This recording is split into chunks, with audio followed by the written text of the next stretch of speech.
Bonjour mes chers élèves. Donc on va commencer par les leçons de vocabulaire qu'on a déjà vues en classe.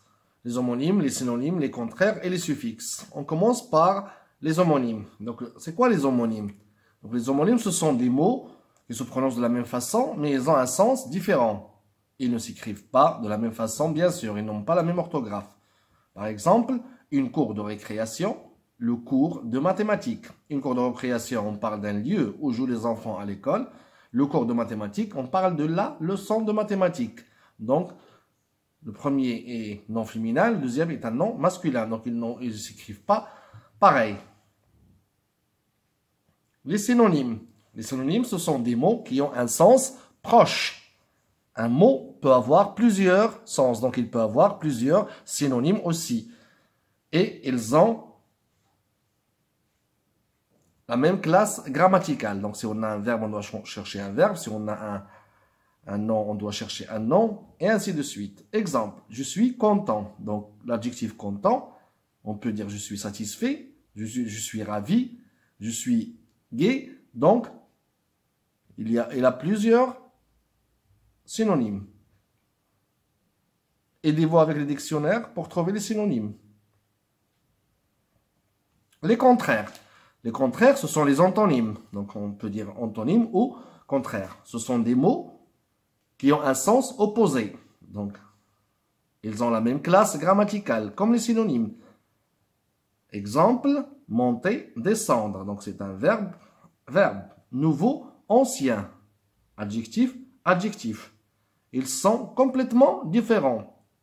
On peut former des contraires, soit en ajoutant des préfixes à des mots pour trouver le contraire. Par exemple, possible, impossible, honnête, malhonnête. Ou tout simplement chercher le nom contraire de ce nom. Les suffixes. Les suffixes, ce sont des lettres ou des groupes de lettres qu'on ajoute à la fin d'un mot pour former un nouveau mot. On l'appelle le mot dérivé. Ils n'ont pas la même classe grammaticale, le mot dérivé et le mot d'origine. On peut trouver le radical qui se répète dans le mot dérivé. Par exemple, Maroc, marocain. Frais, fraîcheur. Lumière, lumineux. Je vais vous lire vite fait les exercices que je vous ai donnés pour faire à la maison. Donc, les exercices des synonymes. Associer les synonymes par paire et donner leur nature. Donc, vous allez associer les synonymes et donner leur classe grammaticale. Pour les suffixes, dans chaque mot, souligne le radical et entoure le suffixe.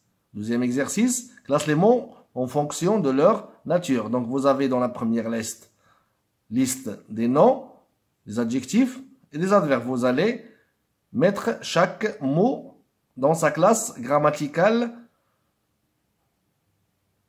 Complète les phrases par un homonyme du mot souligné. Donc, j'ai une fin de loup. Vous allez chercher l'homonyme de mot que vous avez dans la phrase et l'écrire dans la deuxième phrase. Pour les contraires, à chaque mot de la série 1 correspond dans la série 2 à un mot de sens contraire, un antonyme. Trouvez-le, notez le numéro et la lettre à associer. Et attention au piège. Donc, vous avez ignoré, présent, détesté, vie, hideux, jeune, paix, attaqué, négatif, différent. Série 2. Semblable, positif, défendre, descendre, joli, livre, guerre, sort, litre, mort, absent, connaître, aimer, vieux. Donc, chaque mot de la série 1, vous allez le mettre avec la série 2. Merci pour votre attention et à la prochaine.